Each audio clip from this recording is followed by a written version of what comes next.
Hello friends, स्वागत है एक नई वीडियो में। अगर आपके पास भी पोको C85X 5G है और आपने भी वाईफाई को कनेक्ट कर रखे हैं तो कैसे आप वाईफाई कनेक्टिंग नेटवर्क को फॉरगेट कर सकते हैं। तो चलिए वीडियो करते हैं स्टार्ट। सबसे पहले आपको अपने फ़ोन में सेटिंग्स को करना है ओपन, वाईफाई का ऑप्शन मिलेगा, क्लिक करना है। उसके बाद आपको इस टाइप का इंटरफेस देखने को मिलेगा जिस भी नेटवर्क के साथ आपका वाईफाई कनेक्ट होगा। यहाँ पर आपको टॉप में देखने को मिल जाएगा, क्लिक करना है।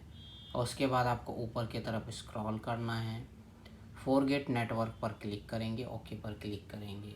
आपका नेटवर्क जो है फॉरगेट हो जाएगा। तो आप इसी तरह से कर सकते हैं। तो आज के वीडियो में बस इतना ही।